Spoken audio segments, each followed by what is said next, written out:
On what was supposed to be my wedding day, my own son cornered me against the wall with a cold metal rod at my throat.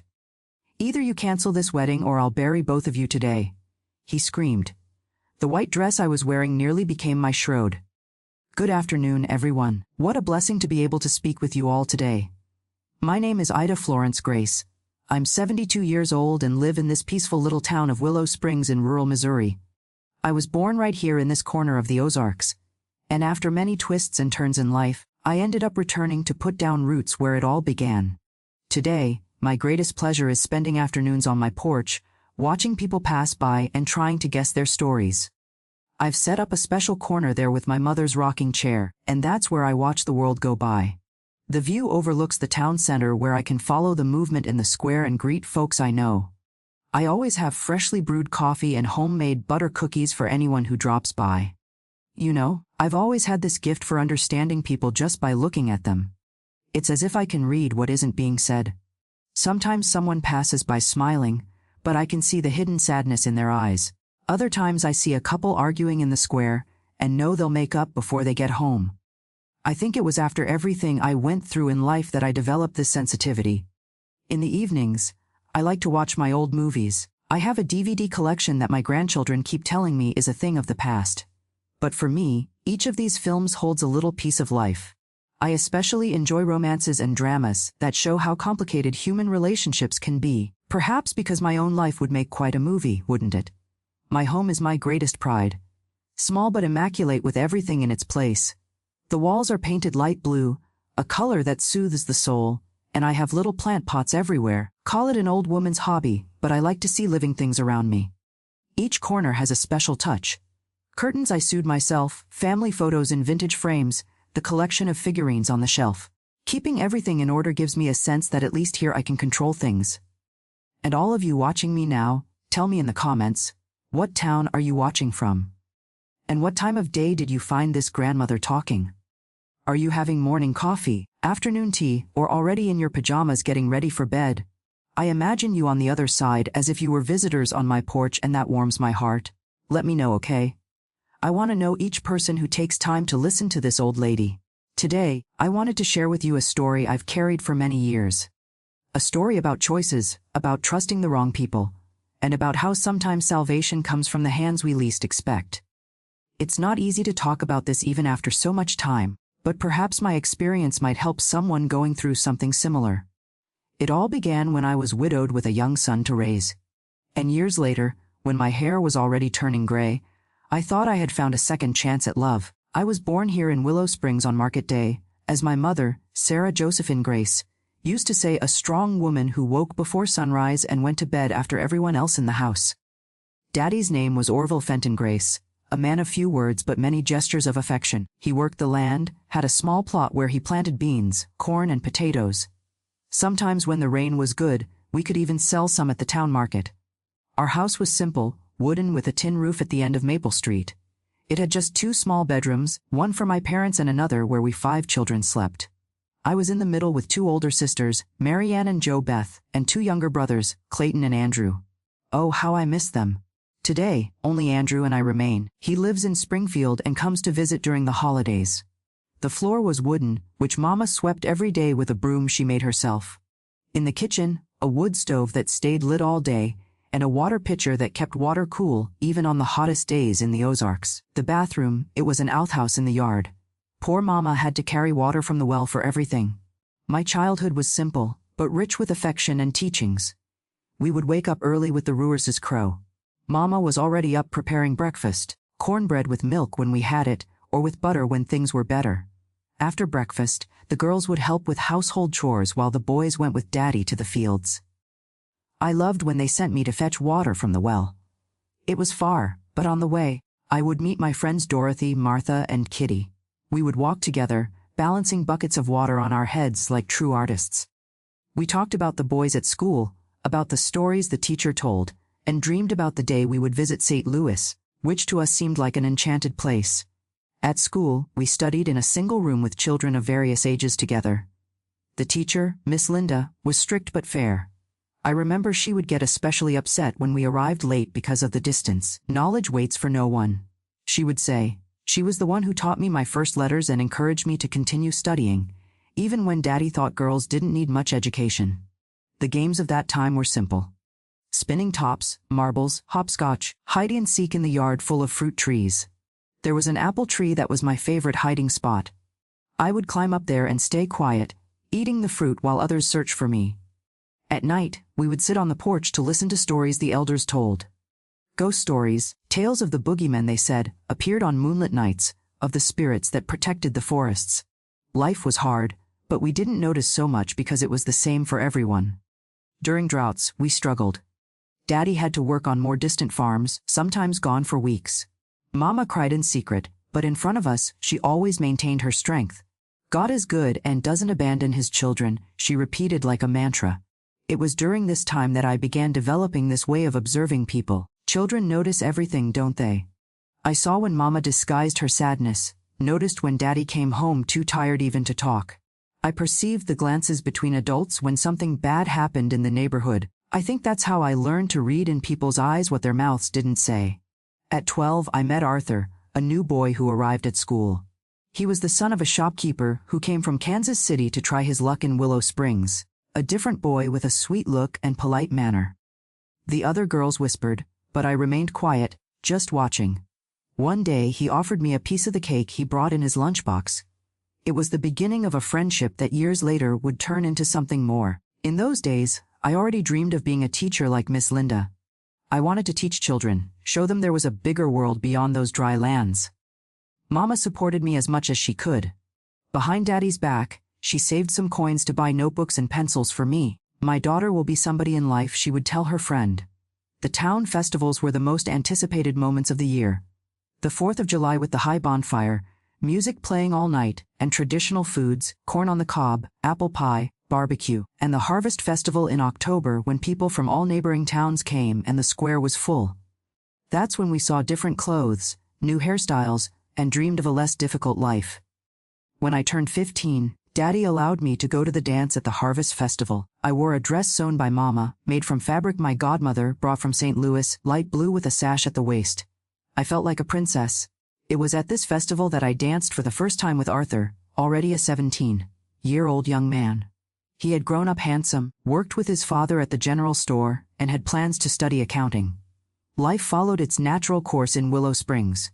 I finished the studies that were possible there, and began helping Miss Linda with the younger children. At 18, I got engaged to Arthur. Mama cried with joy. Daddy put on a stern face but was proud deep down. We planned to get married when he returned from St. Louis, where he would study for 2 years. But destiny had other plans for us. In 1972, a terrible drought hit our region. The crops died, animals wasted away, and many people had to leave. Daddy fell ill, the heavy work of a lifetime finally taking its toll. Mama spent what little we had saved on medicines. Arthur had to postpone his studies to help his family, and I began working in the mayor's house as a domestic help. That's when I met Neil, a young man from Jefferson City, who had come to work as the mayor's driver. Tall, talkative, full of stories about the capital and other places he had visited, he treated me differently from the other maids, always kind, always with a compliment on the tip of his tongue. Arthur noticed the change in my manner, the conversations I had with Neil. Jealousy led to arguments to distance. And that's how, without realizing it, I drifted away from my first love and grew closer to the man who would become my husband and the father of my only son. A choice that years later I would understand was just the beginning of a long story of decisions that would change my life forever. My childhood was simple, but rich with affection and teachings. We would wake up early with the Ruers' crow. Mama was already up preparing breakfast. Cornbread with milk when we had it or with butter when things were better. After breakfast, the girls would help with household chores while the boys went with Daddy to the fields. I loved when they sent me to fetch water from the well. It was far, but on the way I would meet my friends Dorothy, Martha, and Kitty. We would walk together, balancing buckets of water on our heads like true artists.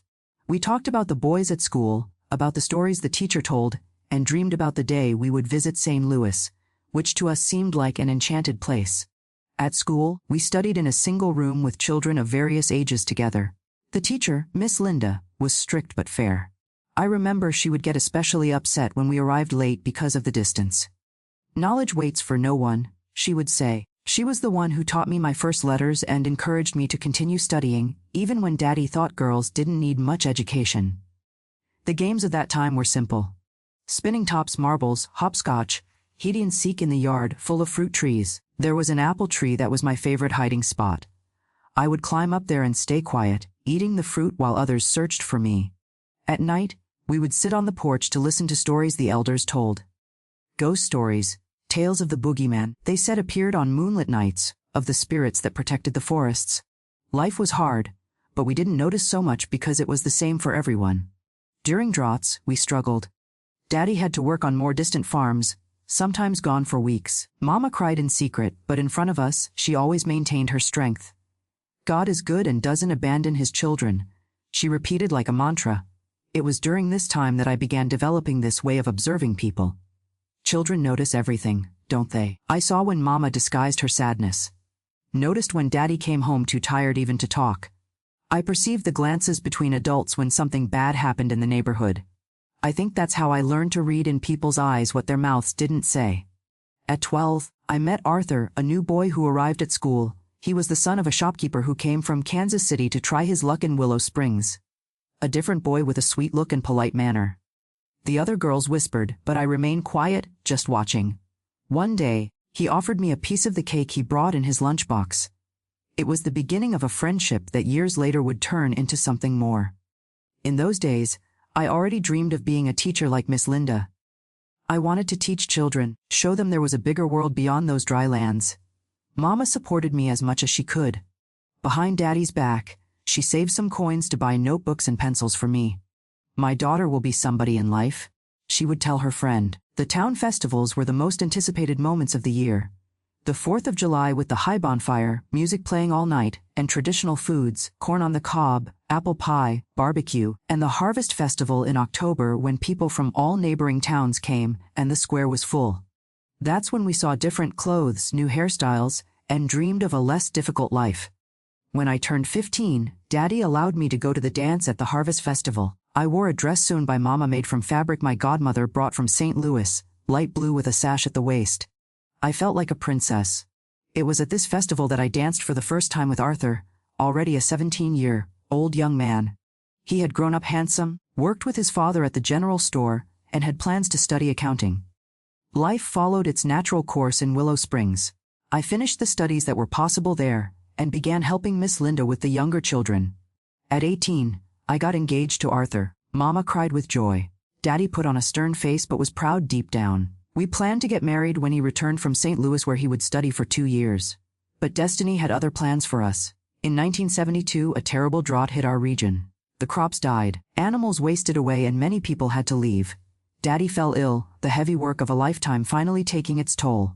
Mama spent what little we had saved on medicines. Arthur had to postpone his studies to help his family, and I began working in the mayor's house as a domestic help. That's when I met Neil, a young man from Jefferson City, who had come to work as the mayor's driver. Tall, talkative, full of stories about the capital and other places he had visited. He treated me differently from the other maids, always kind, always with a compliment on the tip of his tongue. Arthur noticed the change in my manner, the conversations I had with Neil. Jealousy led to arguments, arguments to distance, and that's how, without realizing it, I drifted away from my first love and grew closer to the man who would become my husband, and the father of my only son. A choice that years later I would understand was just the beginning of a long story of decisions that would change my life forever. Neil entered my life casually but ended up taking everything. After that terrible drought of 72, when my engagement to Arthur crumbled like a house of cards in a strong wind, I accepted the marriage proposal from the mayor's driver. We were married in a simple ceremony at the Little Chapel of Grace. Mama sewed my dress with white fabric bought on installment, and the mayor lent us the town hall for the reception. It was a day of joy mixed with uncertainty. Shortly after the wedding, Neil received a job offer in Memphis, a historic city in Tennessee. "We'll have a better life there, Ida," he told me with that convincing manner he always had. "There's no future for us in this small town." With a heavy heart, I said goodbye to my parents, my siblings, my Willow Springs. I promised to visit whenever I could. I didn't imagine it would take decades to fulfill that promise. Life in Memphis was completely different. We lived in a small rented room in a tenement full of families. The city's busy streets left me breathless, both from exhaustion and from the wonder. On weekends, Neil would take me to see the Mississippi River. I, a country girl who had never seen so much water in one place, was moved by each visit. It was as if the river washed away the homesickness. In the first few months, everything seemed like a dream.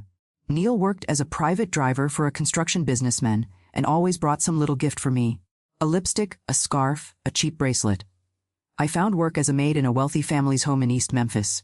I returned late by bus, tired but satisfied that we were building our life together. That's when I became pregnant. When I told Neil, he celebrated, spinning me around right there in the middle of the tiny room.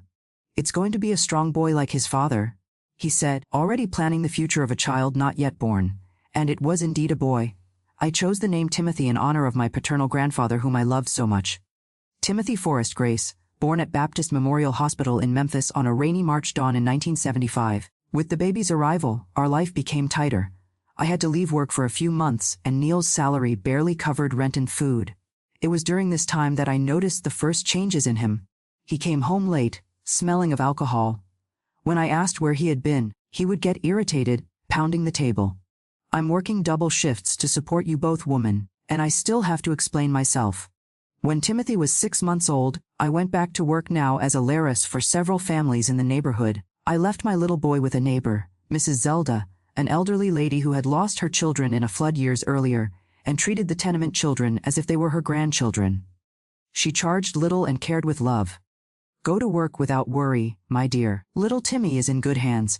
It was during this time that Neil began to disappear for days. He said he was making trips for his boss, carrying goods to rural areas. He would return with money in his pocket, but increasingly distant, more irritable. One night, I woke up to noises in the living room. It was him rummaging through the drawers where I kept the little money I managed to save. When I asked what he was doing, he pushed me hard against the wall. "Shut your mouth, woman. The money is mine. I'm the one who supports this house." That was the first push of many to come. Gradually, that charming man who had won me over in Willow Springs was transformed into a stranger with empty eyes and heavy fists. Excuses always followed. It was fatigue. It was the drink. "You provoke me," and I, young, alone in a big city with a small child, believed it was just a rough patch that he would change.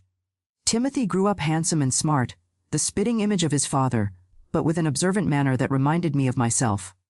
From an early age, I realized he understood more than a child should.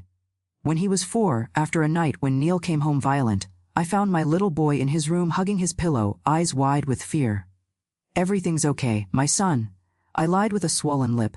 He looked at me with those dark, deep eyes. "No, it's not, Mom. He hurt you again." To protect my son, I began sending Timothy to Mrs. Zelda's on days when Neil came home altered. I made up stories. Said his father was sick, tired, needed silence. But children perceive everything.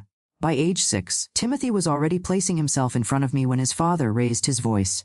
"Leave my mom alone," he would shout. Tiny, but as brave as an adult. In 1983, when Timothy was 8, something happened that changed our lives forever. Neil came home one Sunday afternoon with a new car, a dark blue Chevy gleaming.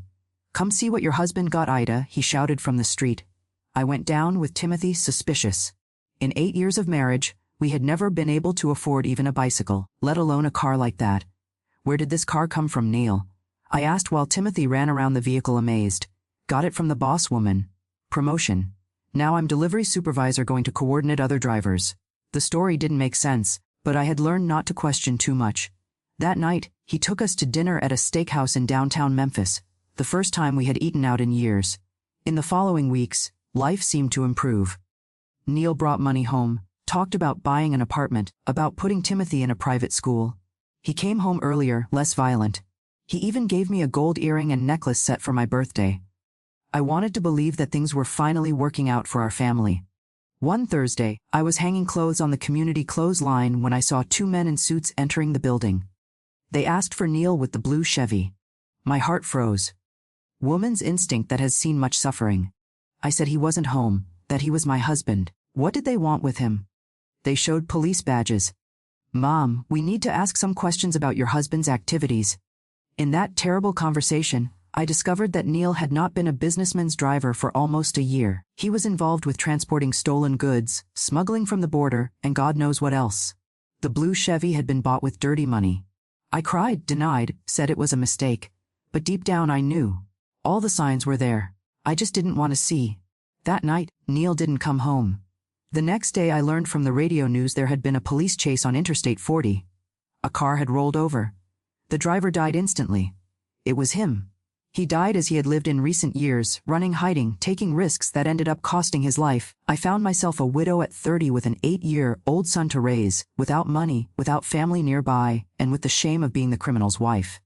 Neighbors whispered. Some mothers no longer let their children play with Timothy. I had to take my boy out of school because other children called him thief's son. That night, sitting on the edge of the bed where Timothy had finally fallen asleep, after crying for hours over his father's death, I made a promise. I'll give you a dignified life, my son. We're going to start over, just the two of us. I didn't know how, but I was sure I would do anything to protect my son and clear our reputation. The next morning, I packed 2 suitcases with the little we had. I took the money that was hidden in the mattress lining.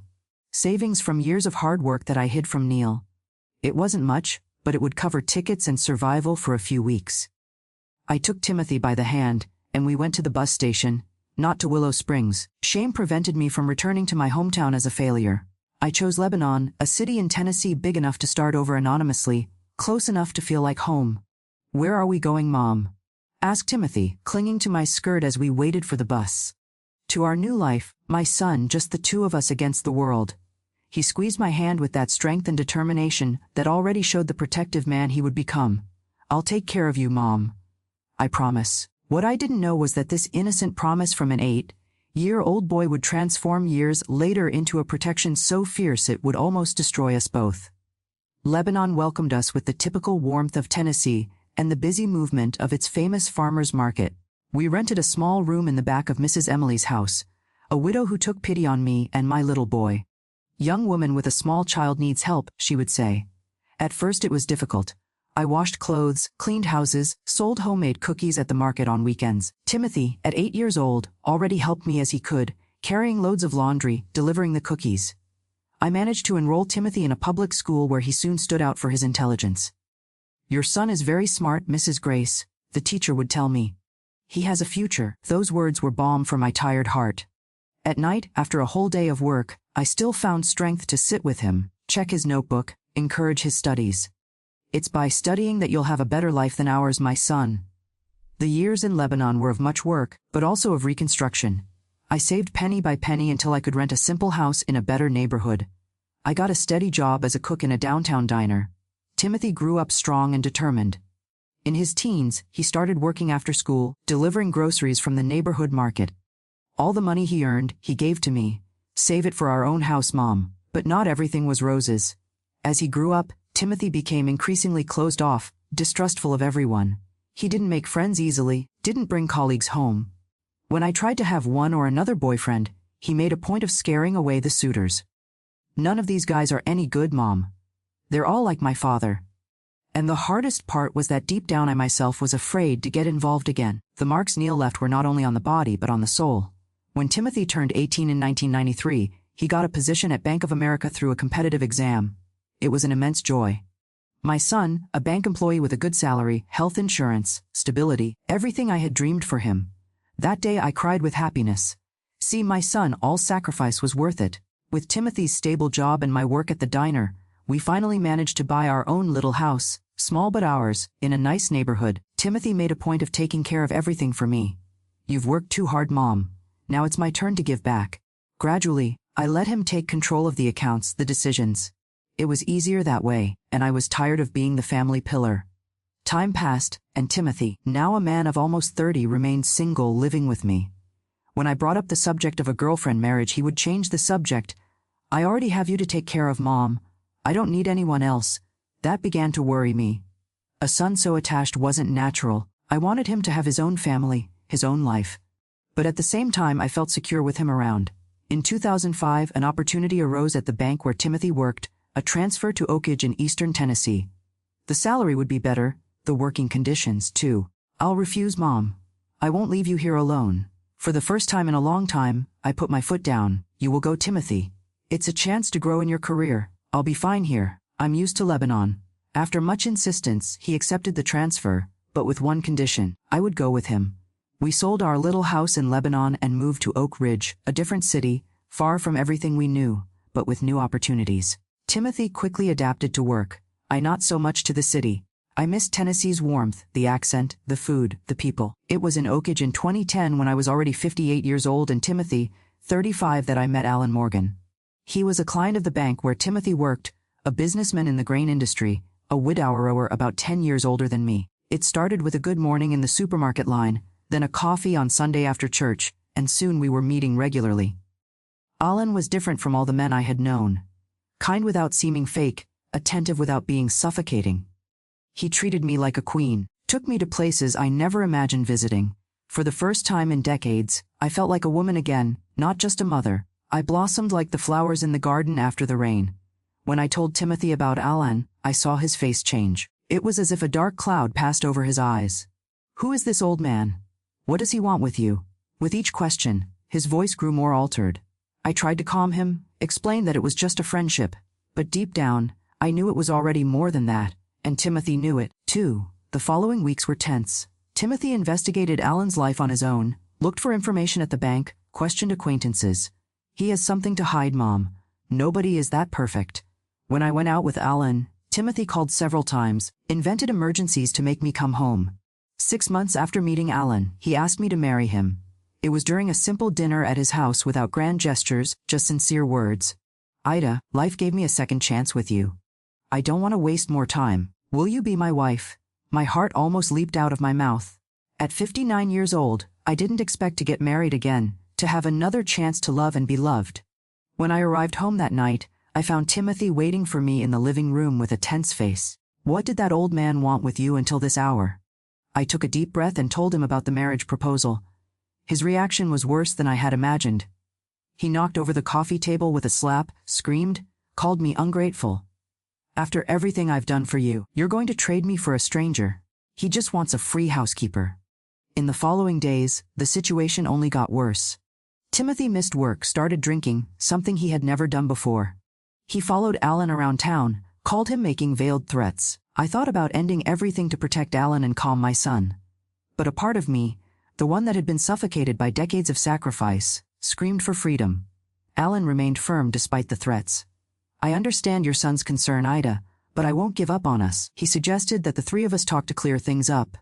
We scheduled a dinner at home on a Friday. I prepared Timothy's favorite food, set the table with care, prayed that everything would work out. Alan arrived punctually at 7:00 p.m., with wine and flowers for me. Timothy deliberately arrived almost an hour late, clearly altered, smelling of alcohol. The dinner was a disaster. Timothy barely touched the food, responded with monosyllables to Alan's attempts at conversation, and when the subject of marriage came up, he exploded. "You think I'm an idiot.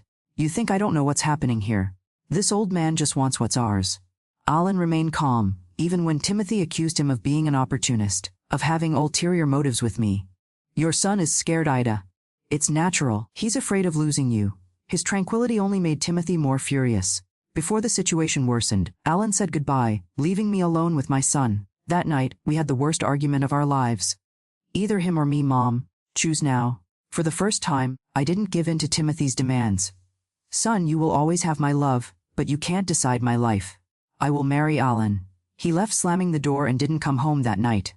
The following week, Timothy requested a transfer back to Tennessee, this time to Nashville. "If you want to stay with this old man, stay. But I won't watch this." The apartment we shared was in my name, bought with the money from the sale of our house in Lebanon. He made it clear he didn't want anything, just to get away. It was like a knife in my heart, but I maintained my decision. Alan and I set the wedding for 3 months later, enough time to organize a simple ceremony just for close friends. I sent an invitation to Timothy in Nashville with no response. I called several times.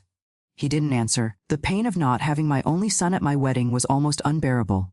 A week before the ceremony, I received a call from Timothy. "I'm coming to your wedding, Mom. I can't let you go through this alone." His voice sounded strange, but I attributed it to emotion. I was so happy that I cried on the phone. "Thank you, my son. This means the world to me." On the eve of the wedding, Timothy arrived in Oak Ridge. He was haggard and thinner, with dark circles under his eyes. He tried to smile, hugged me, but I felt something different in him. "Is everything all right, my son?" He nodded, "Just tired from the trip, Mom. Tomorrow I'll be better for you." The morning of my wedding dawned sunny like a blessing from the heavens. The dress I chose was simple, light blue, nothing white or with a veil. After all, at 60 years old, I wanted something elegant but appropriate. Alan would pick me up at 10:00 a.m., so we could go together to the civil ceremony, followed by a lunch at his favorite restaurant. I was in my room finishing getting ready when Timothy knocked on the door. He had showered, shaved, seemed calmer. "You look beautiful, Mom," I smiled, moved. "Thank you, son. It means a lot to have you here today."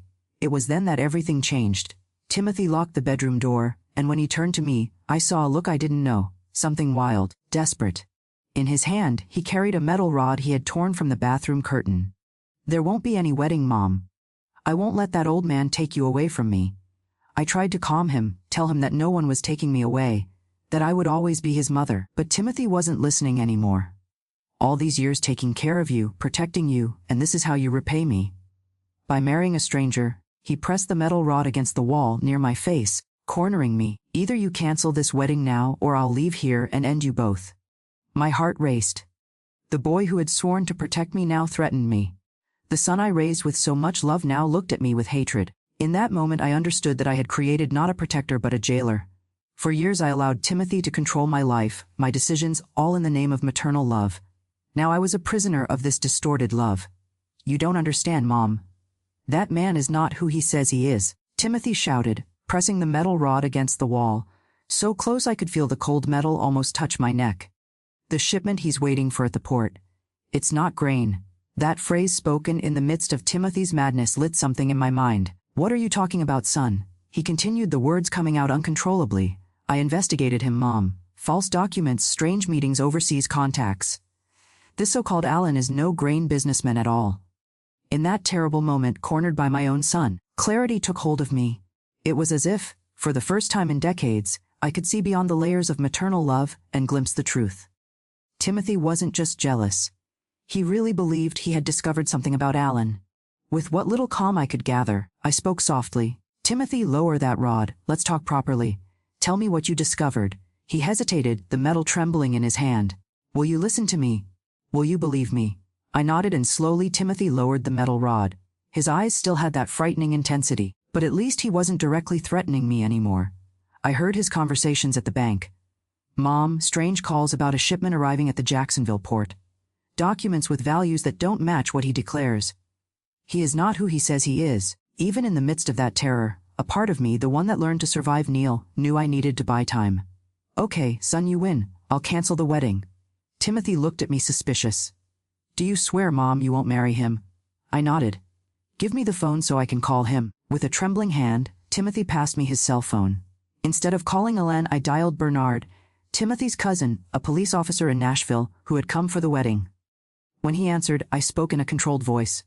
"Bernard, tell your boss that Alan's wedding at Jacksonville Port today is canceled.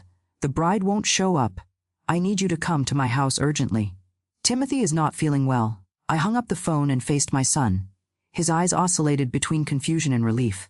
"There, son, I canceled everything. Alan won't come anymore." Timothy completely dropped the metal rod and collapsed on the bed, as if all energy had left his body. I began to cry, not from fear, but from a mixture of sadness and determination. My son needed help, and Alan needed to be investigated. Bernard arrived in 15 minutes accompanied by another police officer. They found Timothy lying down in an almost catatonic state while I, still in the blue wedding dress, explained everything in whispers. He said something about shipments at the port, about Alan not being who he says he is. It could be delusion, but Bernard exchanged glances with his colleague. "Well, check this out, Aunt. Meanwhile, we're going to take Timothy to a hospital. He needs help." At that moment, my heart broke into 1,000 pieces, but I knew it was the right thing to do. My son, my protector, my jailer, needed care that I could no longer provide. I officially canceled the wedding, citing a sudden illness in the family. Alan seemed to understand, said we could reschedule when everything was better. His understanding only increased my confusion. Was he really the good man he seemed? Or was Timothy right? The answer came 3 days later when the police knocked on Alan's door. The coded report I made through Bernard triggered a lightning investigation. They discovered that Alan Morgan was in fact the endpoint of a drug trafficking network that used grain export as a facade. The shipment that would arrive at Jacksonville Port contained cocaine hidden in sacks of grain. When the news broke in the local media, my world collapsed for the second time. The man I loved, who treated me like a queen, who wanted to marry me, was a criminal, exactly like Neil had been, only more sophisticated, more dangerous. And my son, in his desperate madness, had seen what I, blinded by love, couldn't see. That night, sitting alone in the apartment with Timothy hospitalized in a psychiatric clinic and Alan in jail, I understood a terrible truth. My son's violent act, though inexcusable, had saved me. His obsession with protecting me, which I had tried so hard to fight, ended up saving me from a fate that could have been tragic. The tears I shed that night were not only of pain or relief, but of a deep and bitter understanding. Sometimes our greatest blessings come disguised as our greatest curses. Alan's arrest became news throughout Oakage. Grain businessmen arrested in international trafficking operation, headlines proclaimed. And I, who would be the bride, became the subject of local gossip. The old woman who was going to marry the trafficker, they said behind my back as I passed in the street. As if the pain of being deceived by someone I loved wasn't enough. I also had to carry the public shame, but none of this compared to the anguish of having my son hospitalized.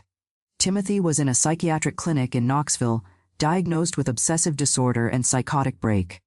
The doctors explained that he developed an unhealthy fixation on protecting me, probably triggered by childhood traumas from witnessing his father's violence. It's as if he took on the role of your guardian, ma'am, but in an extreme and distorted way, explained the psychiatrist. I visited my son 3 times a week, taking the bus to Knoxville, a tiring journey of almost 2 hours. Each visit was a mix of hope and despair. Some days Timothy seemed better, more lucid. On others he barely recognized me, lost in his fears and conspiracy theories. "He'll come back, Mom. He'll send someone after us," he would murmur, looking at the corners as if seeing invisible enemies. During one of these visits, about a month after the hospitalization, what I consider the real breaking point of our story happened. I arrived at the clinic on a rainy Sunday afternoon carrying a bag with Timothy's clean clothes and the butter cookies he loved so much. The nurse greeted me with a sad smile. "Mrs. Grace, today is not being a good day for him." I found my son sitting in a chair by the window watching the rainfall. He seemed thinner with an unshaven beard, deep eyes. When I approached, he didn't turn around. "Son, I brought your clean things and some cookies." I put my hand on his shoulder and that's when he turned. There was something in his eyes that froze me. It wasn't anger or confusion, but a frightening lucidity. "Why do you still come to see me after what I did?" The question came out like a painful whisper. I sat in the chair next to him. "You're my son, Timothy. I love you no matter what happens." He shook his head, tears beginning to flow. "I hurt you," threatened with a metal rod. His voice faltered. "I'm just like him, just like my father." It was as if lightning had struck between us. The comparison with Neil hit Timothy and me like a physical blow. My son, who had spent his entire life trying to be the opposite of his violent father, had become precisely what he hated most. "Don't say that, my son. You're not like your father." The words came out automatically. But even as I said them, images from the past came back. Neil cornering me against the wall. Timothy doing the same with the metal rod. "Yes, I am, Mom. I saw it in your eyes that day. The same fear you had of him." Timothy covered his face with his hands, sobbing now. "I spent my whole life swearing to protect you from men like my father, and I ended up becoming one of them." At that moment, something broke inside me. The illusion I had nurtured for decades, that Timothy's obsessive protection was just love, completely crumbled. It wasn't love. It was possession, control, fear of abandonment. And I had allowed it, encouraged it even because I too was afraid of being alone. "Timothy, look at me." I pulled his hands away from his face. "Let's tell the truth once and for all. I allowed you to control my life. I let you push people away from me. Decide where I lived, how I lived, because it was easier that way. Because I was afraid too." He stared at me, surprised by my sudden frankness. "And yes, that day you reminded me of your father. Not because you were like him, but because I let it happen again. I let someone else tell me how to live, who to fall in love with."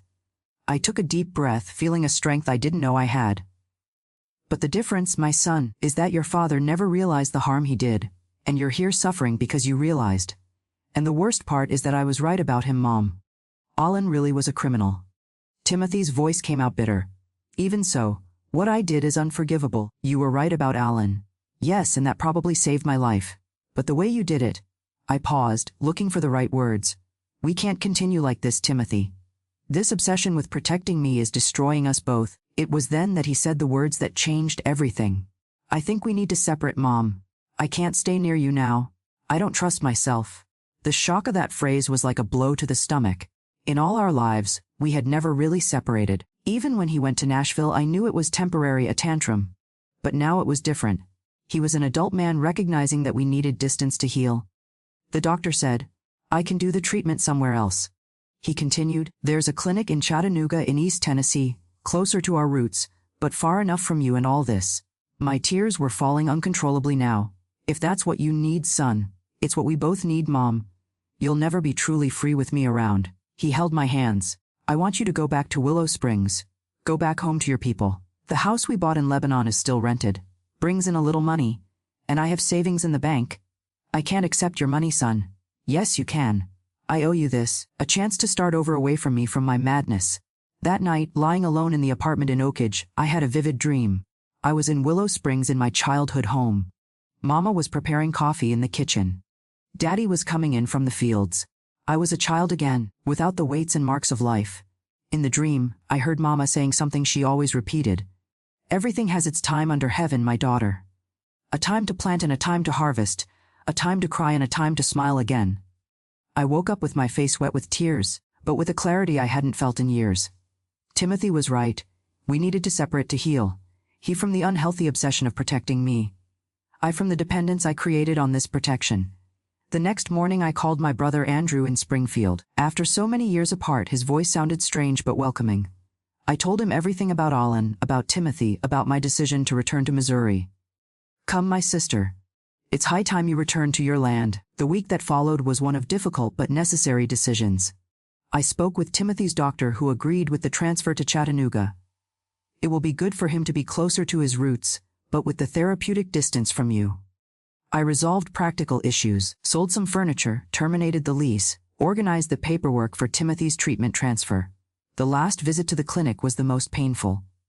Timothy was more lucid, had begun to respond well to the medication. We sat in the garden under the shade of a magnolia tree as we had done so many times in Lebanon. "Mom, before you go, I need to say something."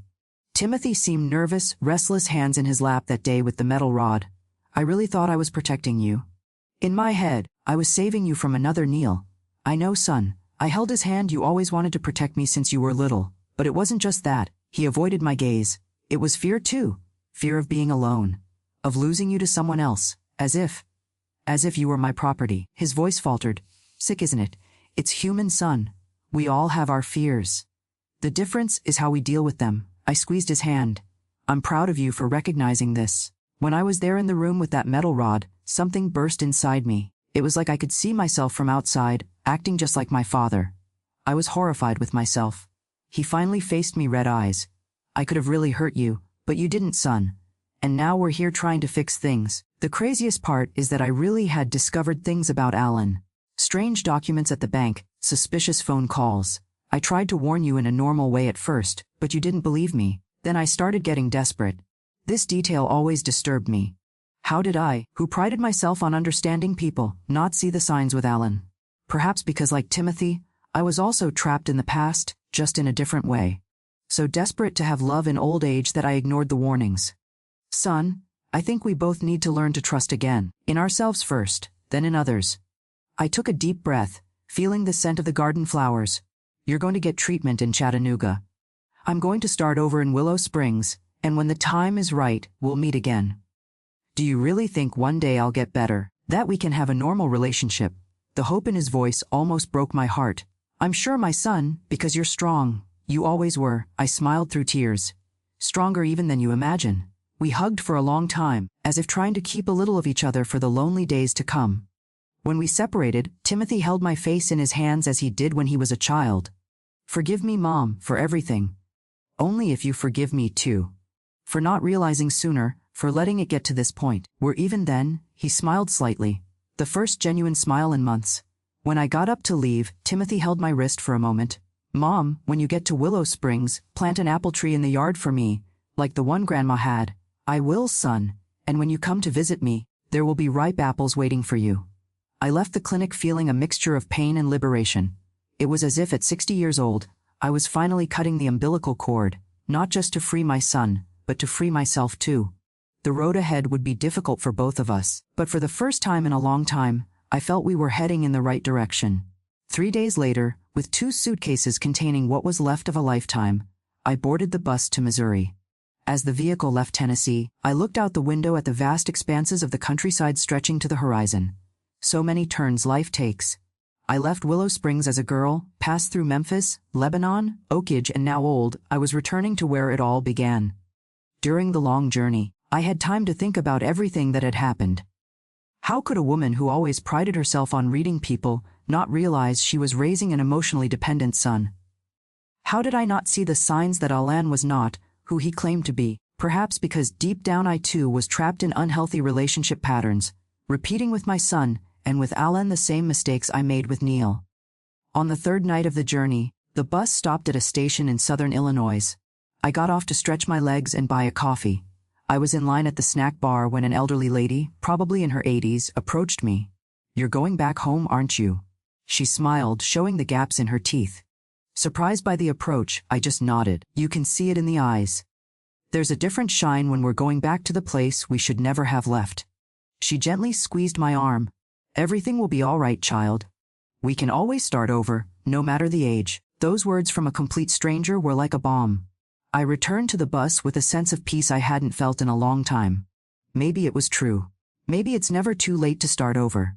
When I finally arrived in Willow Springs after almost 4 days of travel, Andrew was waiting for me at the small bus station. My brother, now a white-haired gentleman, opened his arms to me. "Welcome back, sister." His hug triggered something deep in me, a sob that came from my core, carrying decades of pain, fear, and regret. There, in the middle of the dusty station, I cried as I hadn't since I was a girl in my younger brother's arms. Cry Ida cleans that soul. Andrew held me tight as if fearing I might collapse. "Now you're home." And I was indeed. Willow Springs was no longer the small town of my childhood. It had grown, modernized in some ways, but the sky still had that intense blue that enchanted me as a child. The air still carried the smell of earth and grass that only the Ozarks have. People still greeted each other by name on the streets. It was as if a piece of me, lost for so long, finally returned to its place. Andrew took me to his house where his wife Zelda welcomed me with a warm hug and a hearty lunch. Green beans, country ham, mashed potatoes, all the flavors of my childhood. "You stay here as long as you need, sister-in-law, until you decide what you're going to do." But I already knew what I wanted to do. The next morning, I asked Andrew to take me to see some small rental houses near the town center. We found one. Small but airy, close to the central square. The rent was cheap, suitable for my retirement, plus the income from the house in Lebanon. "Are you sure you don't want to stay with us, sister?" Andrew insisted. "I'm sure, my brother. I need my own corner now. I need to learn to live alone for the first time in my life." Within a week, I was settled in my new house. The furniture was sparse. A bed, a wardrobe, a table with 4 chairs, a simple sofa. But each piece was chosen by me, placed where I wanted. That small space was the first in my life that was truly mine, not shared with father, husband, or son. And as I promised Timothy, the first thing I did was plant an apple tree seedling in the small backyard. As I dug the earth, I felt as if I were planting not just a tree, but also the hope of a future in which my son and I could have a healthy relationship based on true love, not on dependence and control. The first weeks in Willow Springs were strange. I would wake up sometimes disoriented, looking for Timothy, then remembering that he was hundreds of miles away in a clinic in Chattanooga. I called him once a week. Short but meaningful conversations. "The apple tree is already growing, son. And you? How are you growing in there?" Gradually, I reconnected with the town, with people I knew in childhood. Some still remembered me, the girl who left Willow Springs decades ago. I found Martha, my childhood friend, now a widow like me, with children scattered throughout the United States. We began to meet for coffee, to recall old stories, to share the joys and pains of life. It was Martha who took me to Grace Chapel, where I found a group of women who met weekly to do handicrafts and charity work. I didn't know how to sew well like them, but I offered what I knew, cooking. I began to make cakes and cookies for charity bazaars for needy families in the region. On my 61st birthday, 6 months after arriving in Willow Springs, I received an unexpected call. It was Timothy's doctor. "Mrs. Grace, your son is having a surprising evolution. He has requested permission to visit you this weekend. Do you feel prepared for this?" My heart raced. "Can he come, doctor?" "Clinically, I believe so. He is stable, properly medicated, and has demonstrated significant insights about his past behaviors. But the final decision is yours.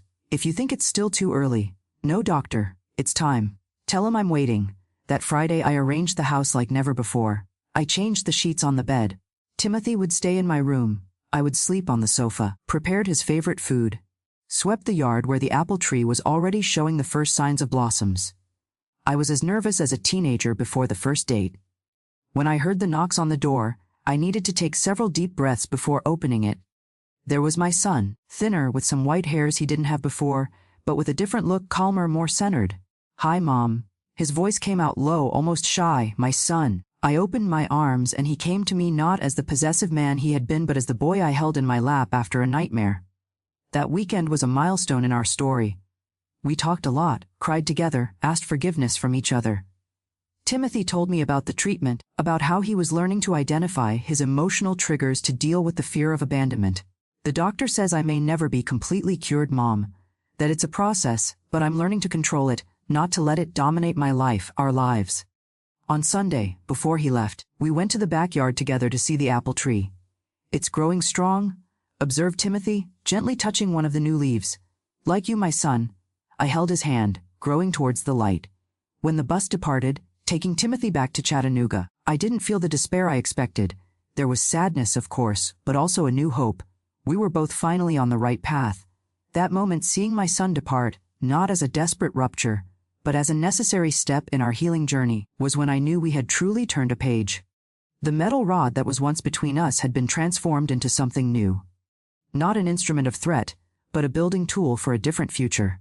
And so, with pain transformed into hope, I continued my reconstruction process in Willow Springs, awaiting the day when my son and I could truly be together again, no longer as jailer and prisoner, but as two free people who choose each other out of true love. The months that followed Timothy's first visit were of discovery and reconstruction. My son continued his treatment in Chattanooga with monthly visits to Willow Springs. Each meeting was better than the previous one. We saw gradually a healthier relationship being born between us. The real turning point, however, happened almost a year after my return to Willow Springs. It was a Sunday in March, and I was in the kitchen preparing lunch, a beef stew with vegetables that Timothy had loved since boyhood.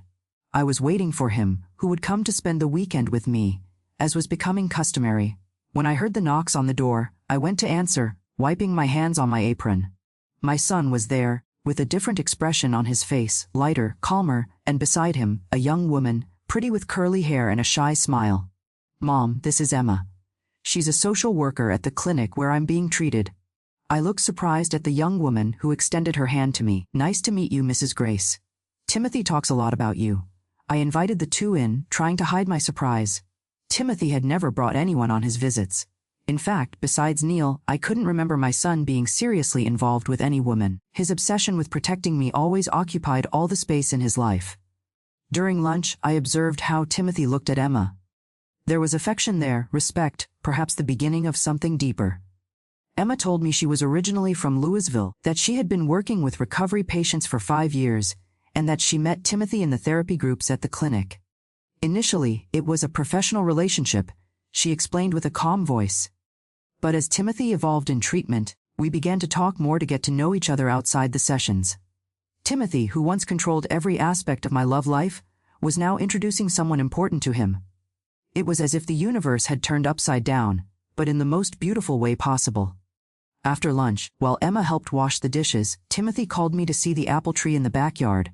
"It's growing well, isn't it, Mom?" He touched one of the green leaves, smiling.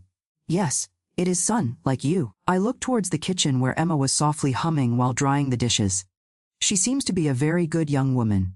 Timothy blushed slightly as he did when he was a boy. "She is. She helped me a lot, Mom. Not just as a professional. She taught me to see things differently." "What way, son?" "That loving someone isn't controlling them. It's letting them be free. It's respecting the other's space." He took a deep breath. "Everything I didn't do with you." Those words touched deep in my heart. Seeing my son, who once threatened me with a metal rod to prevent my marriage, now understanding the true meaning of love, was like a miracle happening before my eyes. "Mom, there's one more thing I want to tell you."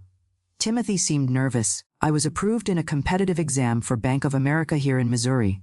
They're going to transfer me to Springfield after I finish the intensive treatment." "Springfield? That's wonderful, son. It's so close to Willow Springs." "Yeah, I'll be able to visit you more often." He hesitated for a moment.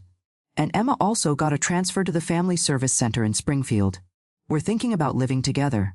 That news, which in other times would have left me jealous or afraid of losing my son, now filled me with genuine joy. It was the definitive proof that Timothy was really healing, building a life of his own, independent from mine. I'm very happy for you, my son. Really, you're not upset about me living with another woman far from here.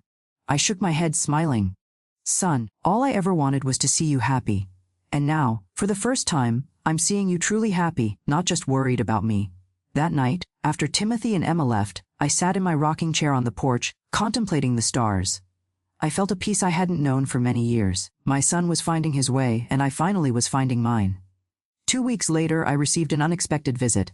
It was Bernard, Timothy's police officer cousin, who had participated in the operation that arrested Alan. He was in Willow Springs on business and decided to stop by to see me. "Aunt, I brought news that I thought you would like to know." He sat at the kitchen table accepting the coffee I offered. Alan was sentenced to 15 years in prison. The trial ended yesterday. The mention of Alan's name still caused a twinge in my chest. No matter how hard I tried, I couldn't completely forget the man who almost became my husband, who made me believe in a love that was just a facade for his shady business. And there's one more thing. Bernard hesitated. During the investigations, we discovered that Alan had a pattern. He approached older women, widows or single, usually with some assets, and used them as cover for his operations. So I was just one more. The pain of the revelation was intense, but somehow also liberating. Yes, Aunt, you were the fifth. All the others lost almost everything they had. Bernard held my hand over the table. If it wasn't for Timothy, well, you could be in jail along with Alan or worse. That revelation was the closing of a cycle for me. Timothy's desperate act, which at the time I saw as the height of his unhealthy obsession, ended up saving me not only from an unhappy marriage, but possibly from prison or death. It was a cruel irony that only now I could fully understand.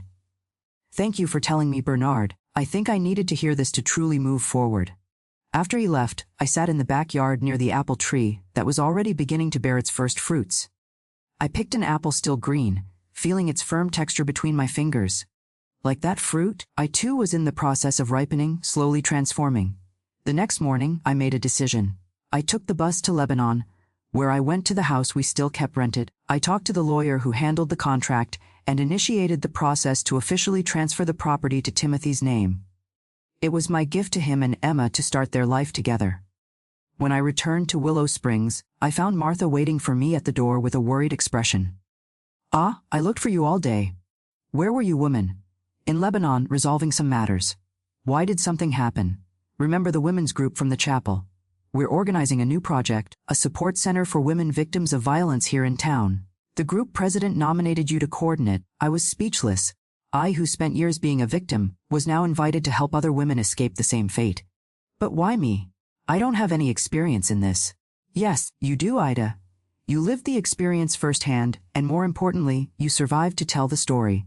I accepted the invitation, more by intuition than by certainty that I could handle the job.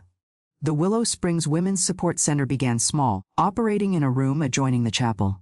We were only 5 volunteers at first, offering listening, basic legal guidance, and shelter for women in situations of vulnerability.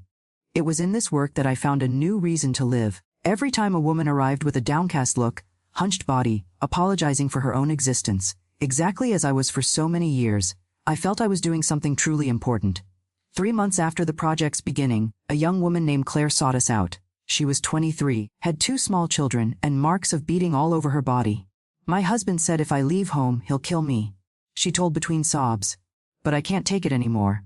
I'm afraid for my children." That situation reminded me so much of my own story with Neil that I felt as if I was looking at my past. Holding Claire's trembling hands, I told my story publicly for the first time. The years of abuse, the constant fear, the escape to start over, the complicated relationship with my son. If I manage to get out of that hell and rebuild my life, you can too, I told her. And you won't be alone. We'll help you. We managed to find a temporary shelter for Claire and her children in Springfield, legal guidance for the complaint against the husband, and even a job in a clothing factory. Weeks later, she returned to the center already with a different sparkle in her eyes. "Mrs. Grace, you saved my life." At that moment, I understood that my story of pain had a greater purpose. Every scar I carried, every sleepless night, every tear shed, all now served as a beacon for other women lost in the storm of violence. The project grew rapidly. In 6 months, we got support from the City Hall for a larger space. Timothy, already living in Springfield with Emma, came on weekends to help me with the paperwork, the organization, the contacts with official agencies. Seeing my son using his banking knowledge to help vulnerable women was a joy I never imagined experiencing. One Sunday, while we were organizing documents for a state funding request, Timothy made a confession that caught me by surprise. "Mom, do you know why I dedicate myself so much to this project?" He stopped typing on the computer, turning to me. "It's my way of asking forgiveness to all the women who suffer what you suffered." "Son, you've already asked for forgiveness. You've already been forgiven. It's not just you, Mom. It's for all the men who, like I almost was, like my father was, caused so much suffering." He took a deep breath. "Every time we help one of these women, I feel I'm cleaning a bit of the blood from my father's hands and from mine." That afternoon, we cried together, not tears of pain or regret, but of liberation. The metal rod that was once between us had been transformed into a tool of reconstruction, not only of our lives, but of the lives of so many women who crossed our path. In 2014, 3 years after the terrible episode of the almost wedding, I received a call from Timothy. "Mom, Emma, and I are going to get married, and we want you to be our maid of honor." The wedding took place in Springfield in a simple but moving ceremony. I, who once thought I would never see my son form his own family, was now there beside him at the altar, blessing his union with a wonderful woman who helped him find balance. During the celebration, as I watched Timothy dancing with his bride, Emma approached me. "Mrs. Grace, I wanted to thank you. Thank me for what, my child?" "I'm the one who thanks you for making my son happy, for not giving up on him. Many mothers would have cut ties after what happened. You not only forgave, but helped in the recovery." She smiled, eyes shining with emotion. "Timothy told me everything about the metal rod, about Alan, about the years of obsessive behavior. And do you know what made me love him even more? Seeing how he recognized his mistakes and worked hard to change. In that moment, I understood that the turnaround in our lives was complete. The tragedy that almost destroyed us had been transformed into a journey of growth and redemption." Months after the wedding, during one of Timothy's visits to Willow Springs, we went together to the backyard to see the apple tree, now a strong and leafy tree loaded with red and juicy fruits. "Remember when we planted the seedling, Mom? It was so fragile. I thought it wouldn't take like us, son. Fragile, almost broken. But look, it bore fruit." Timothy picked a ripe apple, savoring it with pleasure. "Sweet like life can be when we leave the past behind." And it was there under the shade of that tree that symbolized our journey that Timothy gave me the news that would complete our turnaround. "Mom, Emma is pregnant. In 7 months, you'll be a grandmother." My heart exploded with joy. I, who almost lost my son to the madness of fear and control, was now gaining an entire family. It was life renewing itself, the cycle completing in the most beautiful way. That night, lying in my bed, I thanked God for having allowed me to live long enough to witness the complete transformation of my story. The metal rod that almost took my life had become metaphorically the staff that now supported me in old age and guided me to a future I never imagined possible. And when little Adam was born, yes, Timothy and Emma chose this name as a way to give new meaning to the past. I felt the circle closing, not like a prison, as it was for so many years, but like a welcoming embrace that reconciled me with everything I lived through and survived. And so I reached my 72 years here in Willow Springs with a life I never imagined I would have. Time passes quickly when we find peace, doesn't it? It's been almost 15 years since that terrible day with the metal rod, and it feels like it was in another life with different people. I still live in the same little house I rented when I returned here, but now it feels like a real home. The walls, which were once a boring white, I painted light blue, a color that brings me serenity. In my living room, I have an entire wall of pictures. Timothy and Emma at their wedding, my grandson Adam in various stages from baby to now at 9 years old, and little Sarah, who's 6 and has my quiet, observant manner. My routine is simple and brings me great joy.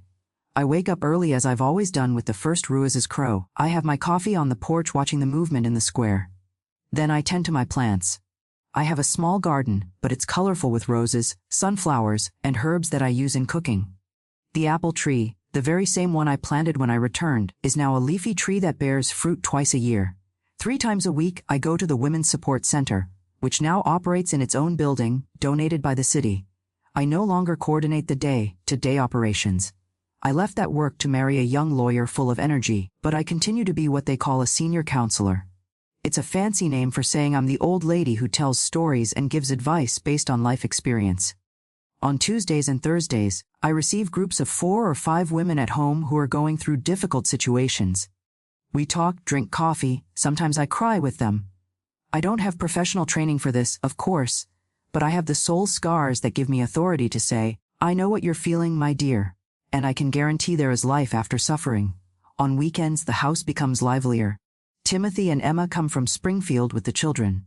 Adam, my oldest grandson, is fascinated by the Ozark stories I tell.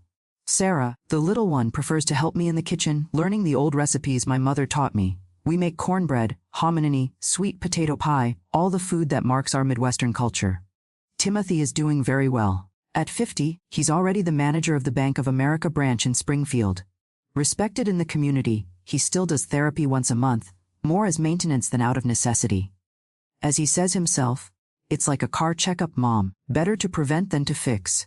Emma continues at the Family Service Center now as coordinator, helping families in vulnerable situations. The two form a beautiful partnership, both in marriage and in the social work they do together. Timothy's relationship with the children is what moves me most. He is a present, loving father, but one who respects the individuality of his children. So different from the father he had, and so different even from what he himself might have been had he not faced his demons. When I see my son playing with Adam and Sarah, without that controlling obsession he once had with me, I know the cycle of pain was broken. My grandson Adam, who bears the name that came after the man who almost destroyed our lives, has no idea of the story behind his name. For him, it's just a nice strong name.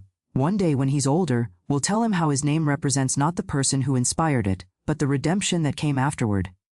I have my small daily joys. The first cup of coffee in the morning, Timothy's phone call every night to check how I am. The letters I receive from women who passed through the support center and are now rebuilding their lives in other cities. The conversations with my church friends, women my age, who also carry their stories of pain and overcoming. I don't have luxuries, nor do I need them.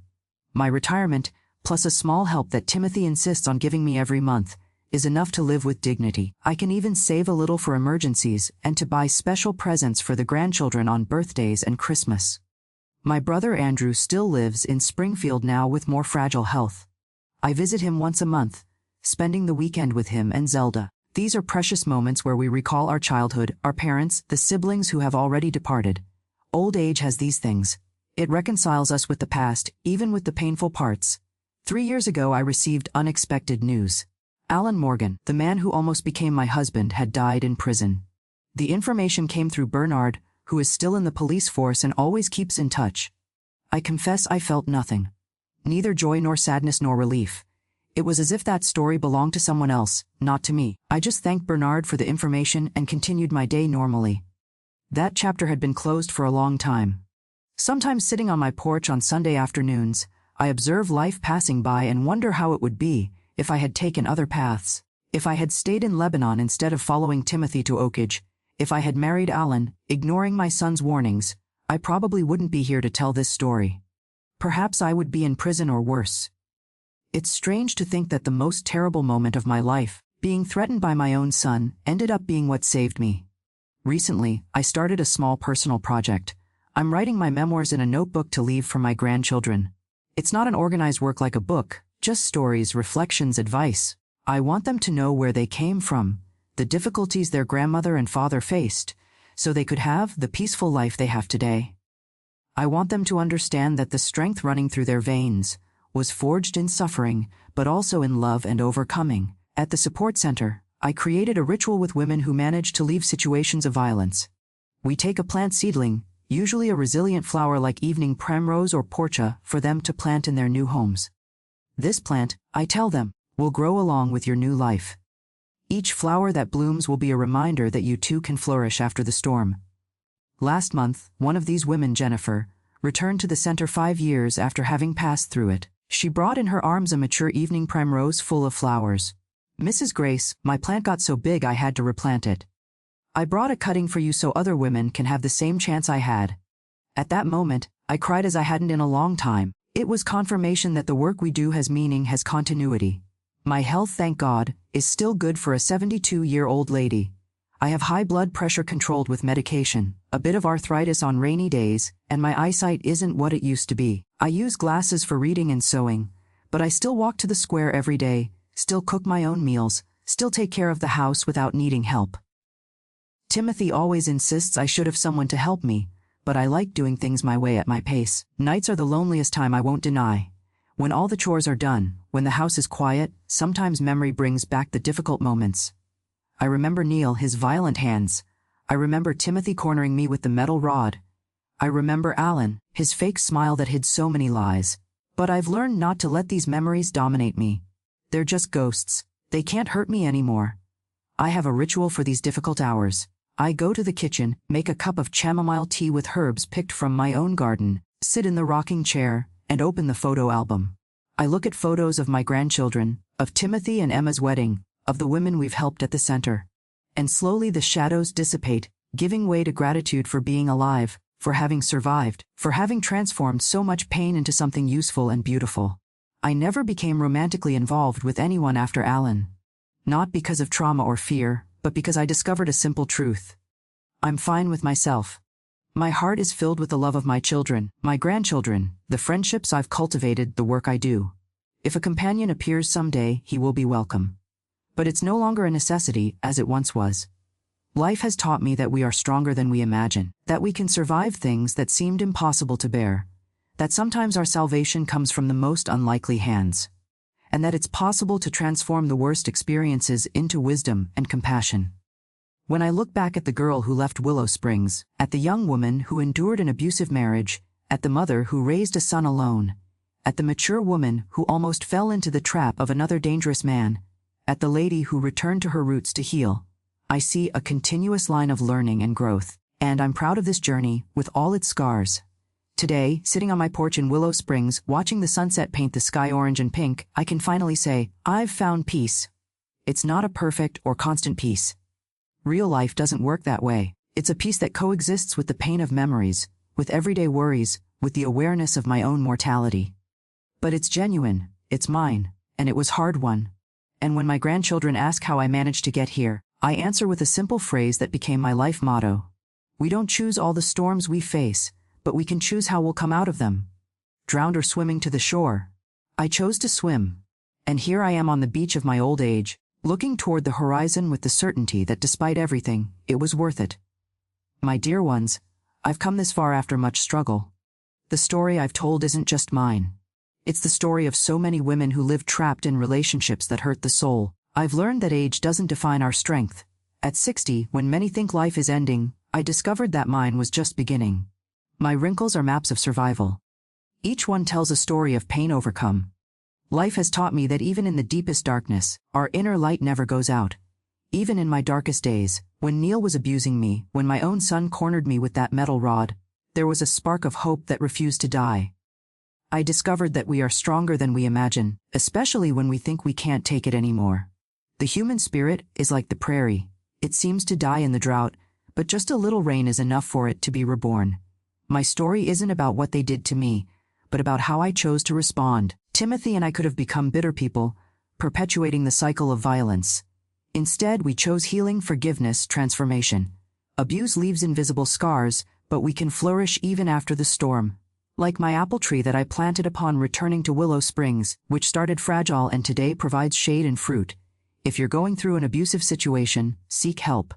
The first step is the most difficult, but also the most important. Remember, you are not alone. Your story still has many chapters to be written, and you are the main author. I sincerely ask that you subscribe to the channel and hit the notification bell.